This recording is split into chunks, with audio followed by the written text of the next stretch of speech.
may time tayo makapag-worship sa Panginoon. And I believe that yung great revival ay bibigay niya sa atin. Amen? And as we worship the Lord. Kasi yung worship, napaka-importante po yan eh. Kasi kumbaga, di ba, sabi nga, yung si David, di ba, kaya po siya, kumbaga sa after God's heart, kaya nga po siya makita natin yung success ng buhay ni David because he is a God, and he is a man who seek the heart of God. Amen? As we worship, doon po natin nalalaman ang puso ng Panginoon. Amen? Doon siya nangungusap sa atin. So every time we worship the Lord, talagang we give it to the Lord, we just humble before the Lord, and He is the one who will speak unto us. Amen? Sabi nga, like a water, like a river flowing, ang makikita natin sa Panginoon. Amen? Kumbaga, yung mga dryness, mawawala yan as we worship the Lord. Amen? So, last week po, praise God. So, at least maluwag na tayo. Meron nakatawa ko, may mga seating arrangement talaga eh. Kung saan nakaupo. May mga favorite chair. Yan. So, praise God, at least pumunta na yung iba dito banda. Thank you, Lord. So, naniniwala ko, mapupuno yung mga silyang yan. Amen? Amen? I know na si Lord naman na nagpaparami. Kaya I know na kikilos siya para magsisika na tayo. Amen? Praise God. So, last week topic po natin is about grace. So, what is grace?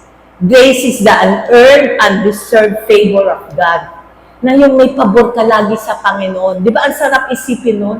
Na kapag ikaw ay laging may pabor, kunyari sa isang tao, kunyari may pabor ka sa presidente, nakakalapit ka anytime sa kanya. Kapag may problema ka na, tinutulungan ka because you have the favor of God. And what more our God? We have the favor of God sa atin.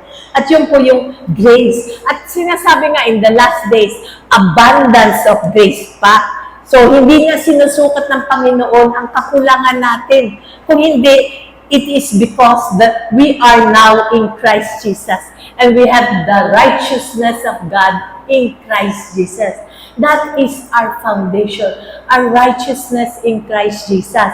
Sabi nga, there will be a shaking dito sa mundong ito. In the last days, nakikita naman natin talaga, there is that shaking. But those who are in Christ, your foundation is strong. You will not be shaken. Amen? At yun po yung lagi natin paghahawakan. Kahit ano pa nakikita mo sa mundo, yung earthquake or yung ulan, yung weather, hindi ka natatakot. Kasi alam mo, kasama mo ang Panginoon. That is your foundation. That He will keep you safe. Ang ganda nga ng kanta kanina. That the Lord is our refuge and our fortress. Na hindi ka matatakot kasi you are founded, na pundasyon mo, matibay dahil sa ating Panginoong Hesukristo. Amen? So when we receive, for all, the more we have revelation about Jesus, the more the grace of God will flow in us. For out of His fullness, we have received grace upon grace. When we receive Jesus, then all God's fullness in Him is made available sa atin. Available yan dahil yan ay binigay sa atin ng Panginoon. So iniisip ko, Lord, paano ba to? Paano ba yung sinasabi na to? Out of your fullness, we will receive grace upon grace. So, para mas madali nating maintindihan, kapag kunyari may sitwasyon ka, kung kunyari may sakit ka, iisipin mo, will hold on to what the compassion of Jesus, na kung saan siya pumunta, healing just flows sa kanya. Katulad ng babae na dinudugo siya, di ba? Anong ginawa ng babae? Hinawakan lang niya ang dulo ng damit ng Panginoon at siya ay gumaling. Nag-flow doon ang kagalingan. The same thing. Because of the grace because of Jesus, the fullness of Jesus, dahil nasa sa atin na siya, di ba? All authority has been given to Him dahil namatay siya para sa atin. So all the healing, all the riches, all the love, nasa sa Kanya. So when you meditate about Jesus, That is why we need to read the Word of God. Doon natin nakikita ano ba ang meron tayo sa Panginoong Heso Kristo. And the more you meditate on that, the fullness of Jesus, that everywhere He goes, healing just flows. Kung nasan yung, pag merong kulang, multiplication of the bread and the fish. So everywhere He goes, there is that fullness at yun ang meron tayo. Dahil kasama natin ang ating Panginoon. Kung kaya kapag merong kakulangan na nararamdaman mo, you meditate on the fullness of God and the promises of God, then you know you have the grace of God, that the Lord will give you that favor, that whatever Jesus had para sa atin. Amen? So there is that verse that confirms this. Sabi in 2 Peter 1:4, grace and peace be yours in abundance through the knowledge of God and of Jesus our Lord. Amen? It just confirms that the more you have revelation about Jesus, the more the grace of God will flow through us. At kapaano ba yun? Ang sabi dito, His divine power has given us everything we need for a godly life through our knowledge of Him who called us by His own glory and goodness. Through this He has given us His very great and precious promises, so that through them you may participate in the divine nature, having escaped the corruption in the world caused by evil desires. So, anong sinasabi dito? The more we know about Jesus, di ba, the knowledge about Jesus, the revelation about Jesus, there is power. And that power, at sabi pa dito, He has given to us all things that pertain to life and godliness. So, how? In the knowledge of Him, at paano ba natin malalaman, lalong makakilala siya? Through His Word. Through His promises. So, makikita mo dito sa verse pa lang to, paano ka ba mamumuhay in godliness? Di ba? In holiness. That is through Jesus. And through His Word. The more you know about Jesus, the more mo naaangkin ang mga pangakong binibigay sa iyo ng Panginoon. Kaya ngayon sinasabi na hindi ka na mamumuhay sa kasalanan dahil napalaya ka na ng Panginoon. Yung chain na humahawak sa iyo, na yung kasalanan, like for example, about drinking, yung talagang addict or lust, the more you understand na pinalaya ka na ng Panginoon dito, the more mo naaangkin yung divine nature ng Panginoon, the more you will have that holiness and that godliness. Amen? Kumbaga, hindi na naglalaban yung mga desires mo kasi umaayon na yun doon sa salita ng Diyos. Amen? That is why, the more you understand the righteousness that you have in Christ Jesus, there is power in that. Hindi lang yan, kumbaga, salita. Kung hindi, may power yung salita ng Panginoon. Amen? So, do not allow, kung kaya sinasabi na you will live above dito sa mundong ito. You will reign in life to have that kingdom living. Mapapansin ninyo, di ba ito yung inaaral natin, that kingdom living? So, kumbaga, malalagpasan mo yung mga ng hirap sa mundong ito because you will reign in life. You have that kingdom living. So, do not allow negativity to rule over you. Yung what is happening in the world. Dahil pagbukas mo pa lang ng YouTube or pagbukas mo pa lang ng cellphone mo, makikita mo na kung ano-ano ang nangyayari sa mundong ito. Diba? Yung sobrang galit, yung nakawan sa Amerika na sabi nga nila, the land of, green pastures nung araw. Ngayon daw, sabi ng kaibigan na dumating sa galing Amerika, napakadumi na daw. Napakabaho. Dahil nga nagkalat yung mga basura, yung mga ganon. Maybe in different place, hindi naman sa lahat. Siyempre maganda pa rin ang US, no? Pero merong mga lugar na ganon. So makita natin talaga na, kumbaga, what is happening in this world. Pero ano sinasabi ng Panginoon? You will live above that kingdom living. Kung kaya do not allow negativity to rule over you. When you are in Christ, God will work everything for our good. So how do we do that? Through faith. Pag-aangkin mo at pananampalataya sa salita ng Diyos. Faith is your connector to the kingdom of God, to the every promises of God.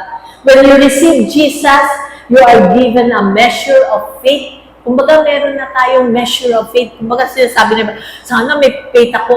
Actually, meron ka na. Nung tinanggap mo ang Panginoong Hesukristo, meron kang pananampalataya. Kasi naniwala ka na kapag tinanggap mo ang Panginoong Hesukristo, malaya ka na, may bagong buhay ka na. And that is faith. Amen? And the more you have revelation about Jesus, the more ito lumalago, yung pananampalataya mo. So isabi nga po dito, in Romans 12:3, God has given every believer the measure of faith. Lahat tayo, meron tayong pananampalataya. All we need to do is to make use of that faith, to believe on the word and the promises of God. So how will faith faith will establish you. First, ano yon? Tatlo, sabi, establish your identity. When you are, kapag the more mo naiintindihan ang mga pangako ng Panginoon, the more mo naiintindihan kung sino ka sa mata ng Panginoon. Nung tinanggap mo ang Panginoong Hesukristo, anak ka na. Amen? That is your identity. Kapag anak ka, hindi ka na alipin. Hindi ka na nagmamakaawa na bigyan ka dahil alam mo, anak ka. Kung anak ka, kinukuha mo na lang, inaangkin mo na lang kasi may karapatan ka na dahil anak ka. So kung kaya, that will establish your identity. If you have faith, you know that you are the child of the living God. You are a joint heir with Jesus Christ. Ano ba ang meron ng Panginoong Hesukristo? Sa Kanya lahat ang nandito. Amen? Ang langit at lupa. Sa Panginoon yan. Kung kaya, we have that, sabi, we are a joint heir with Christ Jesus. Kaya ingatan natin ang ating mga naririnig o pinaniniwalaan na tayo ay ngayon ay napalaya na ng Panginoon. Amen? Hindi ka na under the slavery na kaaway. So those negative things, see yourself as God sees you. So kapag may sinasabi pa ang kaaway sa'yo, ay ikaw ganito ka, ay wala ka ng pag-asa, matanda ka na, wala ka ng pag-asa, hanggang dyan ka na lang. Minuno mo nga, ganyan na ganyan ka na rin. Pero anong sinasabi ng Panginoon? I have great plans for you. Hindi yan umihinto sa edad. Until the Lord comes, maraming plano ang Panginoon sa bawat isa sa atin. Amen? So, that number one, that is establish your identity. And number two, He established through faith, it established the promises of God in your life. What you have in Christ, all the promises are available for you. Amen? So, lahat ng pangako ng Panginoon na sinulat niya dito ay para sa'yo. Hindi lang yan para sa mga selected few, kung hindi, lahat ng pangako ng Panginoon ay para sa atin. Because you are the child of the living God. Amen? Dahil anak ka ng Panginoon. At anong sabi dito? All the promises are available for you. First, the redemption. Tayo ngayon ay nasa Panginoong Hesukristo na. Tinanggap na natin siya. So you are now redeemed from the curse of the law. Kapag sinasabi pa na, ay may sumpa, under ka pa sa sumpa na ganito kasi ninuno mo namatay sa sakit ng diabetes, kaya ikaw meron ka pa rin. Hindi na. Huwag mo na angkinin yun. Kasi pinutol na yun eh. You are now redeemed from the curse of the law. Kung yung mga pamilya, di ba, yung like for example, yung mga pamilya, kunyari nag-separate ang mga magulang, tapos usually natatransfer din sa mga anak. Mapapansin ninyo, di ba? Cut mo yan. Huwag mong aangkinin yan. Dahil you are now redeemed from the curse of the law. So kung kunyari ninuno mo, mahirap, so napapasa sa'yo, hindi. I am now rich in Christ Jesus. Amen? The Lord will provide for all my needs. At yun yung paghahawakan mo. How rich our God is. The silver and gold are His. Sabi nga niya. So maangkin mo yan dahil yun ang pangako ng Panginoon. And you have a new life in Christ. At ang pangako ng Panginoon, you will reign in life to be like Jesus. Amen? Amen? Ang Panginoon ba naghirap nung nandito? Di ba? Hindi. Sa Kanya, ang dalit pakainin yung isang 5,000. Ilang tinapay lang. Sa atin, matagal-tagal mo pupunuin yun. Inaipon yun bago mo pakain ng 5,000. Di ba? Pero sa Kanya, andun lang. Walang kakulangan sa ating Panginoon. And number 3, faith establish your abilities. Ano yun? What you can do through Christ Jesus. At anong sabi niya dito? My grace is sufficient for you, for my power is made perfect in weaknesses. Amen? Kung iniisip mo, hanggang high school lang ako, ganito ko, paano ko gagamitin ang Panginoon? My grace is sufficient for you, for it is made perfect in weaknesses. The more niya mapapakita ang kanyang plano sa buhay mo when you just give it unto the Lord. Whatever weaknesses na meron ka, papalakasin ka ng Panginoon. You can do all things through Christ Jesus. Sabi nga in Philippians 4:13, I can do all things through Christ Jesus who strengthens me. Kapag meron kang mga project, titingin mo parang hindi ko kaya. I can do all things through Christ Jesus who strengthens me. Amen?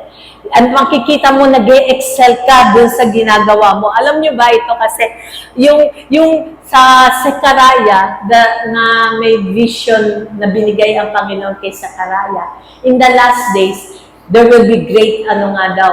Pero, anong gagamitin ng Panginoon? Yung tools niya, He uses the master craft. Ibig sabihin, yung may mga talent.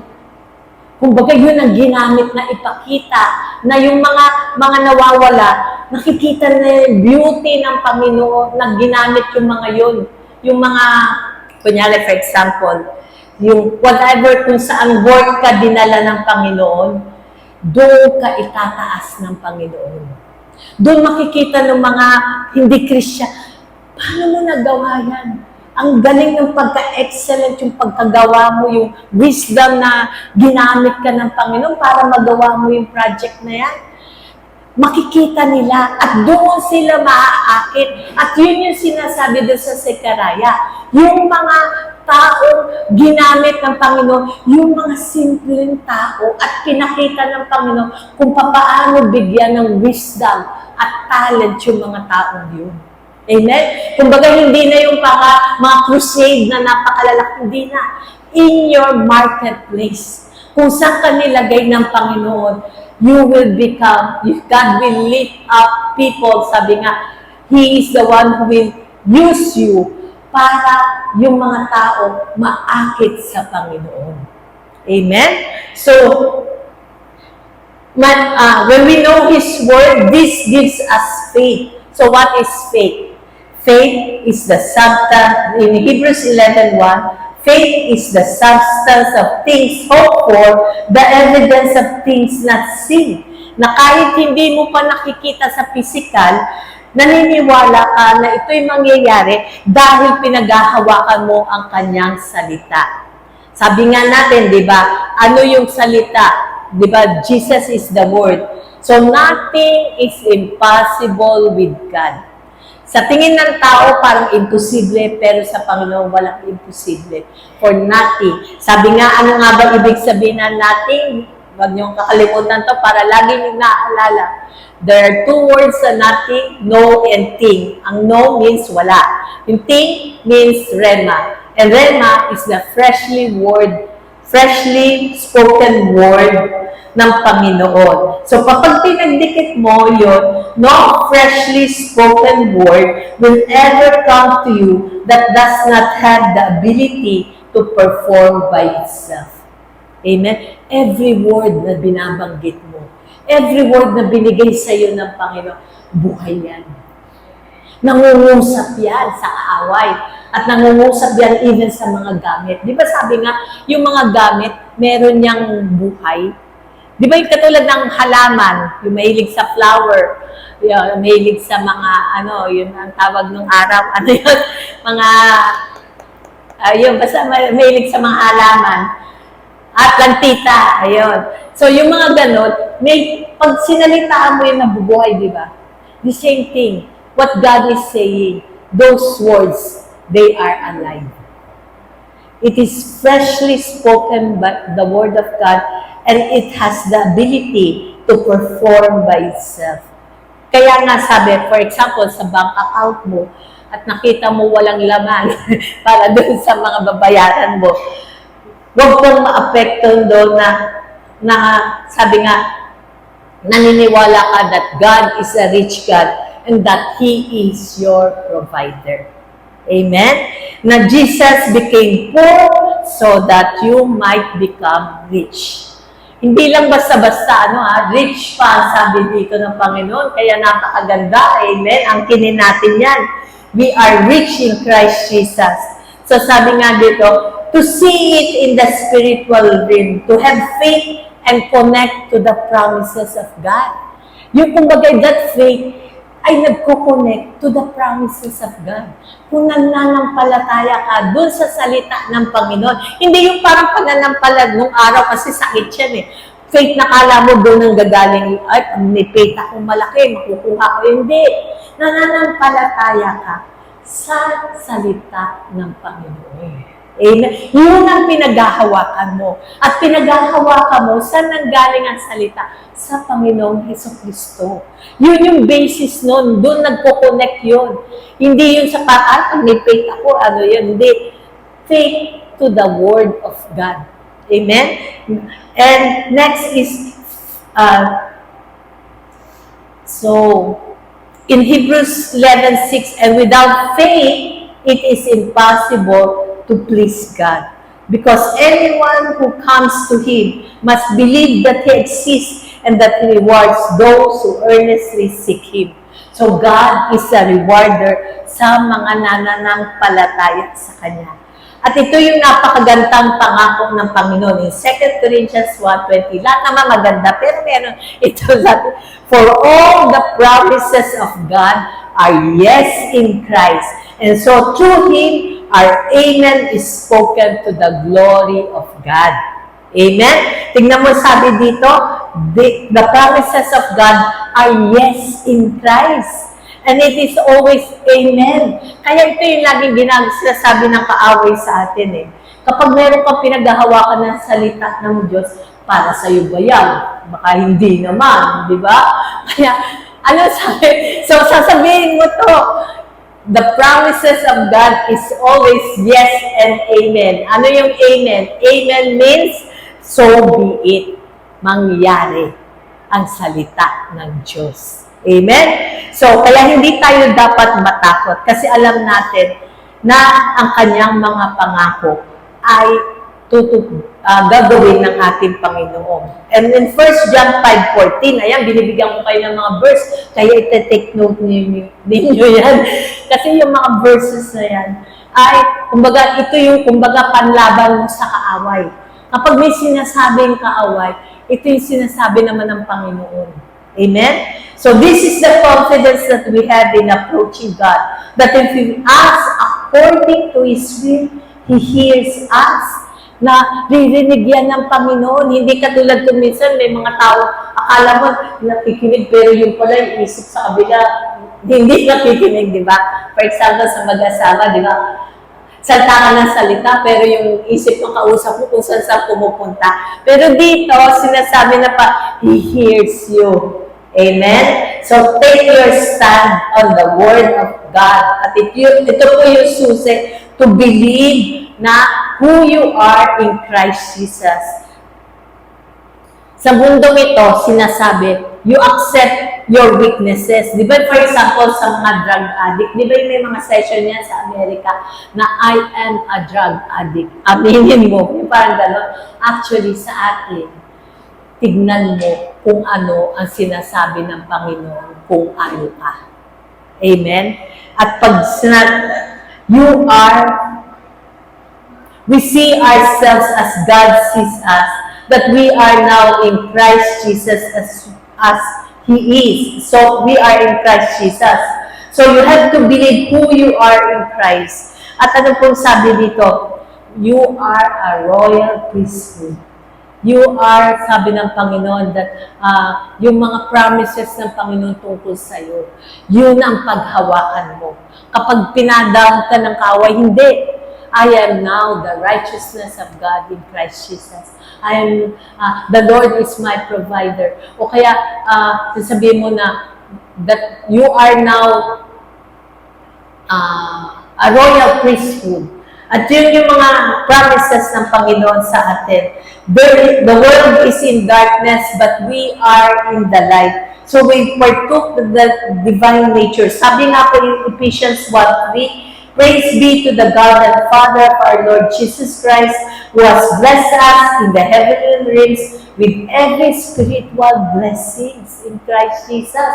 So every time na mag-pray ka dun sa mga tao, every time na magpa-pray sa'yo, huwag ka matakot. Kasi the Spirit of God, the Word of God na sinasabi mo, it is the Spirit of God that will work upon that person, hindi ikaw. So, kumbaga, you are partaking that divine nature ng Panginoon. Amen? So, another palagi, praise be to the God of our Lord Jesus Christ, who has blessed us in the heavenly realms with every spiritual blessings. So, dito, sinasabi na, past tense na, already given na ng Panginoon sa'yo.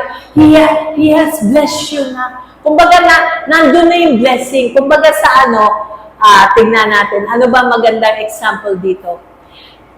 Nandun na yung mga blessing mo, ang gagawin mo na lang, aangkinin mo.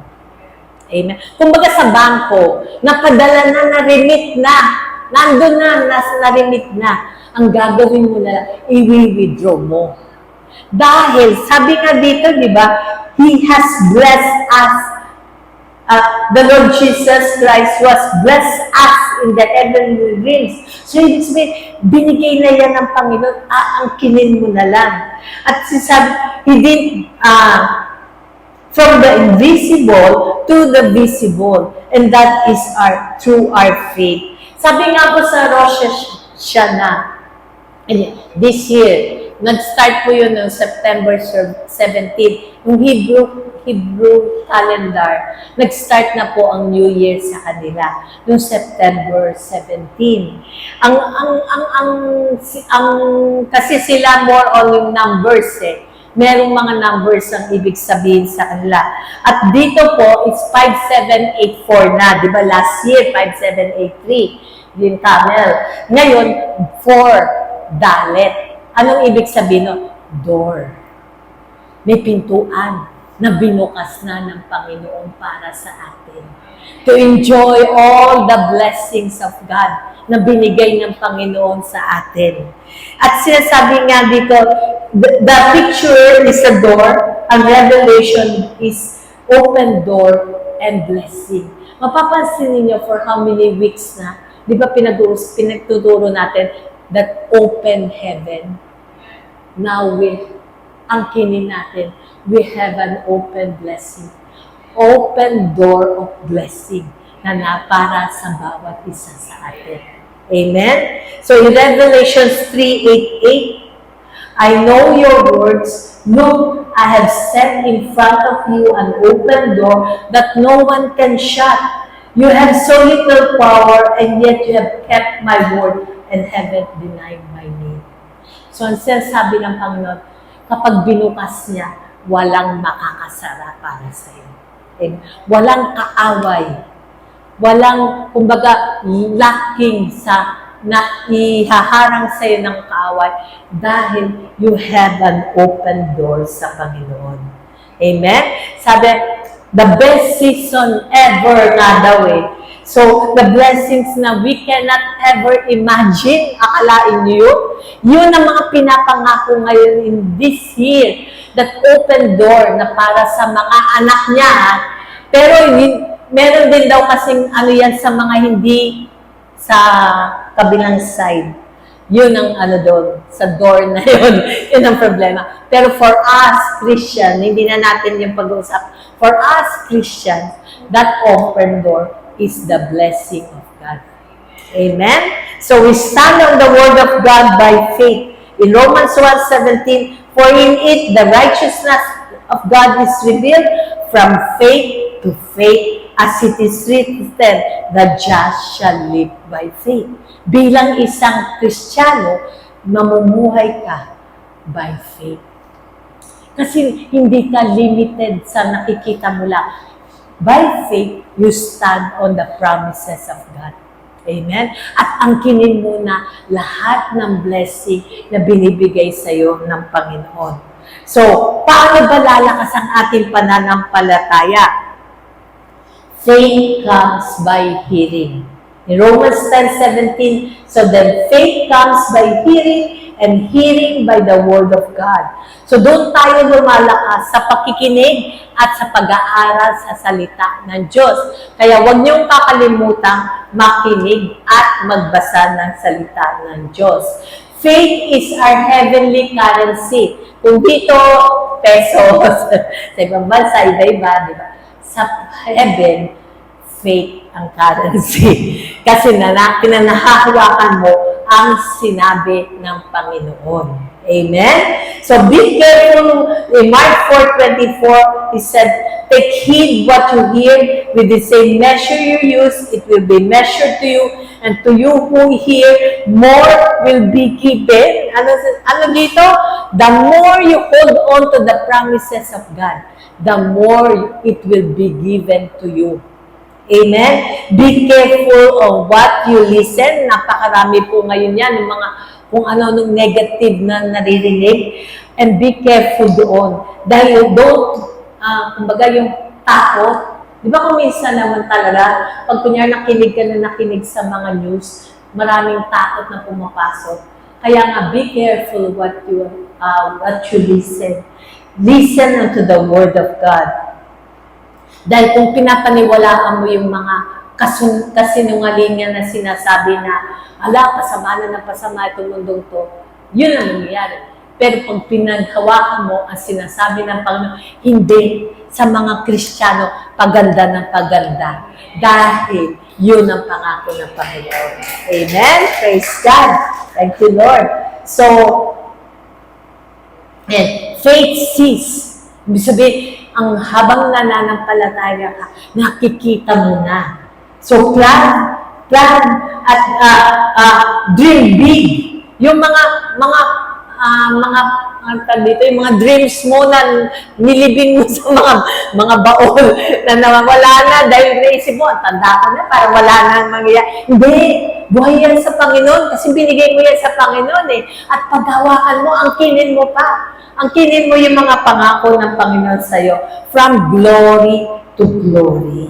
Amen? Katulad po ng isang, di ba yung corn, pag nagtanim ka ng corn, di ba yung butil ng pag nagtanim ka na ganun, first the blade, then the ear of the corn, then the full-grown grain in the ear.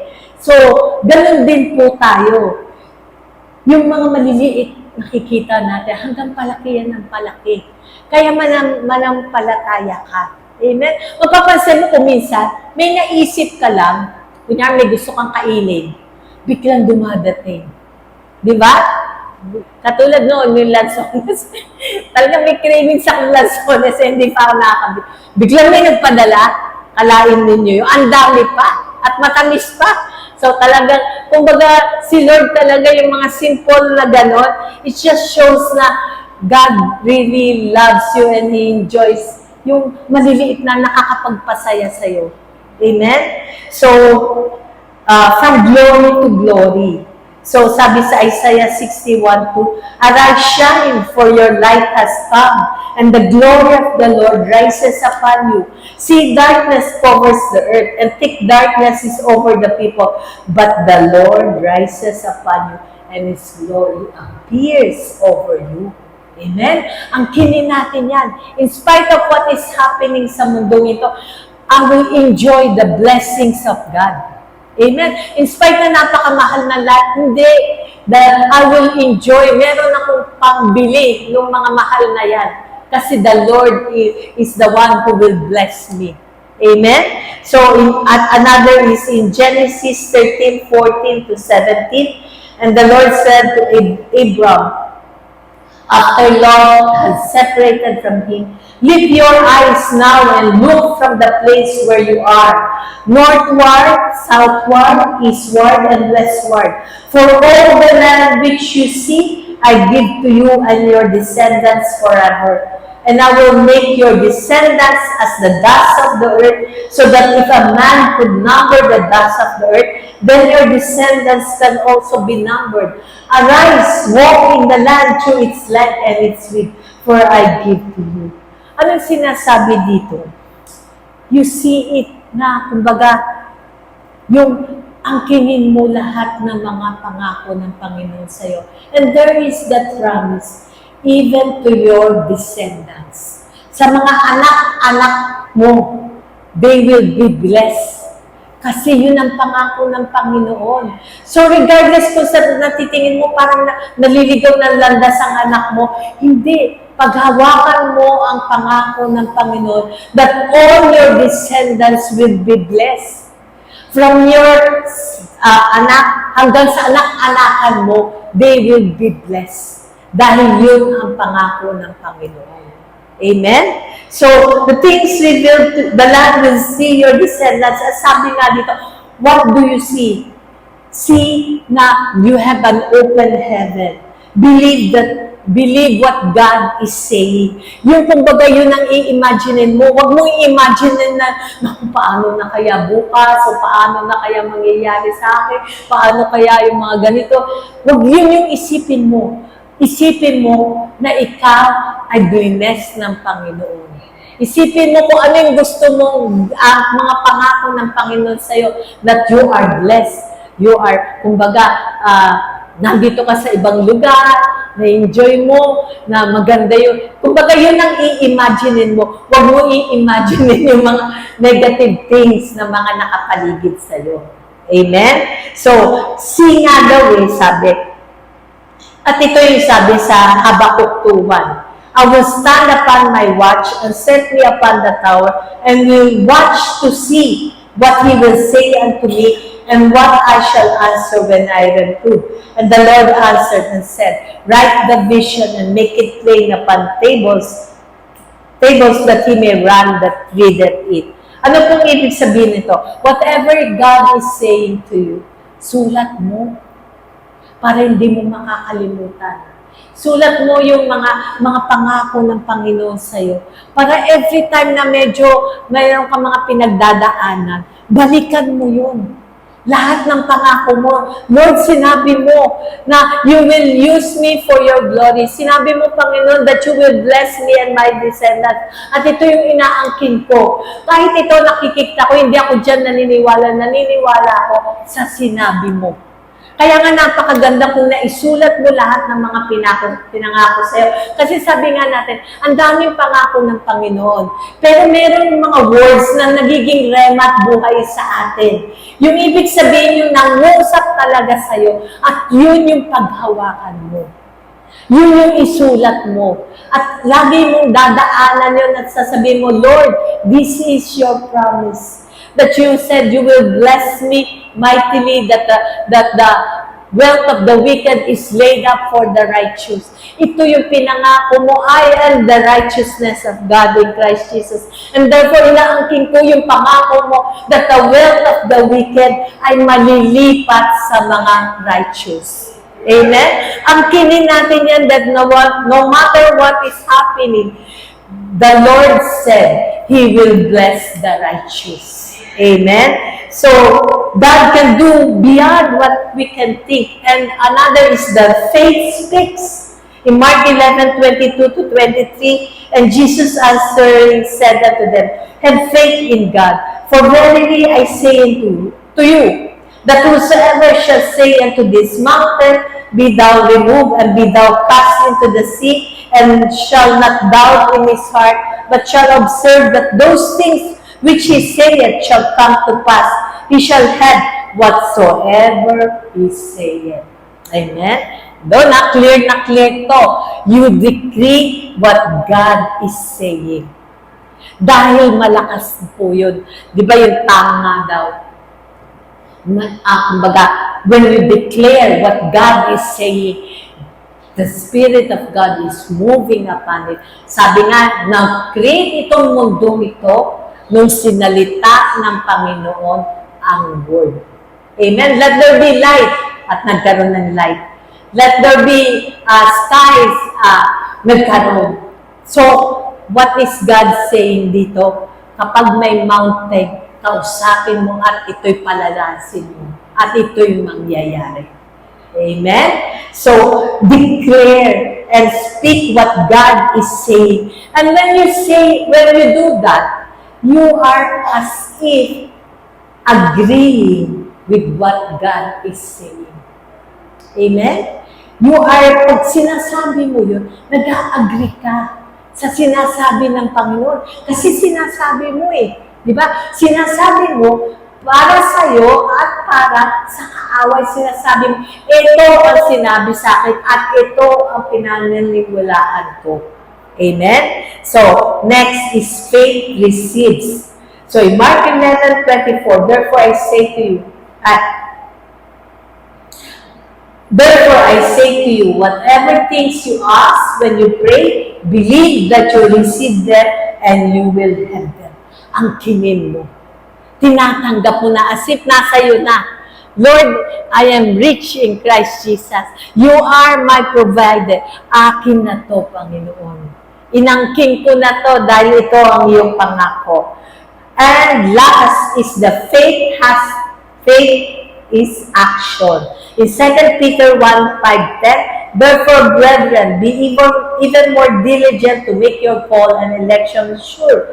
For if you do these things, you will never stumble. For so an entrance will be supplied to you abundantly into the everlasting kingdom of our God and Savior, Jesus Christ. So do what God wants you to do. Pag meron siyang sinasabi sa'yo, gawin mo. Kasi you know, there is that miracle. Ginaguide ka na Ginaguide ka ng the Spirit of God. Ginaguide kung saan ka pupunta.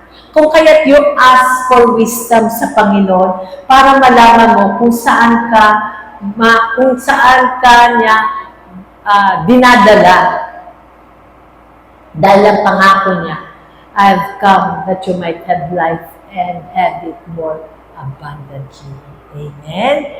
So whatever God asks for wisdom.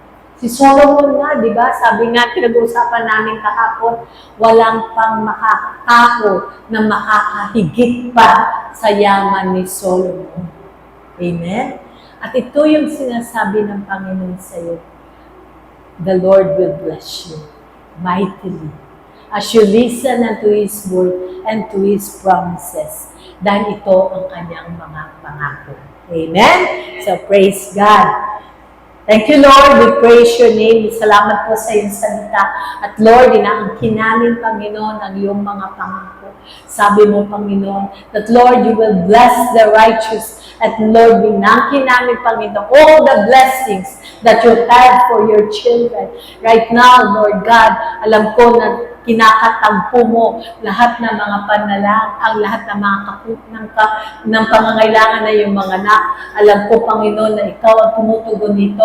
And even right now, Lord God, let your provision flow upon each one of us, Lord, as you have said in your word. We thank you, Lord God, and we glorify you. In Jesus' name we pray. Amen. Amen. Praise God. That's a cross for us. Lord, salamat po, Panginoon, na ikaw, Panginoon, ang namatay para sa amin. Salamat po, Panginoon, sa kagalingan na binigay mo para sa bawat isa, Panginoon. At inaangkin namin ang kagalingan, Panginoon. That because of by your stripes, we are healed, Lord. At inaangkin namin, Panginoon, ang healing sa katawan ng bawat isa, Panginoon.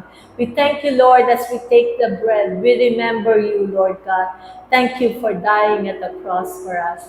Let us now take the bread.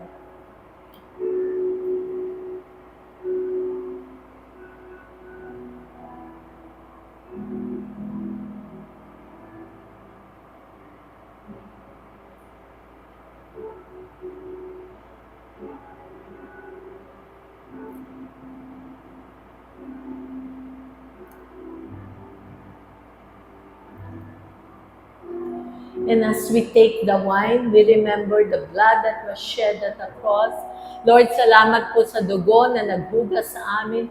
Salamat po sa dugo that gives us victory, O Lord God. That we are redeemed, O Lord God, from the curse, O Lord, the law. We thank you, Lord God, that because of your blood, we have the victory, Lord God. And we thank you, O Lord, because of the blood, O Lord God, we will reign in life, O Lord Jesus. We thank you for the sacrifice na ginawa mo para sa amin. And Lord, as we take the wine, Lord God, salamat po, Panginoon. Salamat, Panginoong Hesus Kristo, na ikaw ay binigay mo ang buhay mo para sa amin. Let us now take the wine.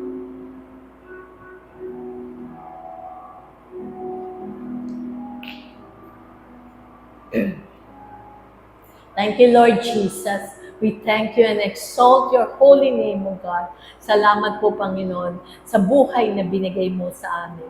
In Jesus' name we pray. Amen and amen. Ngayon naman po ay dumako tayo sa ating pong tithes and offerings. Let us lift up our tithes and offerings unto the Lord. Lord, we lift up to you our tithes and offerings, Lord. Ikaw, Panginoon, ang aming pong supplier, ang provider. Lord, we thank you, Lord God, for an open heaven, O Lord God, that your blessings will flow upon your children, O Lord. And as we give our tithes and offerings to you, Lord God, ikaw po ang magbabalik nito 100-fold, O Lord God, umaapaw, Panginoon, sa bawat isa, Panginoon, katulad po ng iyong pinangako. We thank you, Lord God, that, Lord God, your grace rules upon each one of us. And we thank you, Lord God, that, Lord, for these tithes and offerings, so Lord God, for the furtherance of your kingdom. We thank you, O Lord God. In Jesus' name we pray. Amen and amen. Thank you, Lord. Lord, we thank you, O God, for your words and in your promises, Lord. I declare, O God, Abraham's blessings are ours, O God. Lord, inaangkin namin pa ang open heaven sa bawat isa, Lord God, that the blessings of God will flow upon each one, O Lord God. And we thank you, O Lord God, for miracles to happen. Lord, we thank you, O God, that there will be an overflow of blessings sa iyong mga anak, Panginoon. Cover them with your most precious blood, O Lord God. Pati po ang kanilang mga pamilya, O Lord, sa pag-uwi nila, Panginoon. I pray, O Lord God, that Lord po, Panginoon, ang laging gumagabay. Thank you for wisdom, O God. I declare, O Lord God, let your face shine upon each one of us, Lord God. And we thank you, O Lord, and we glorify you. In Jesus' name we pray. Amen and amen. Praise God.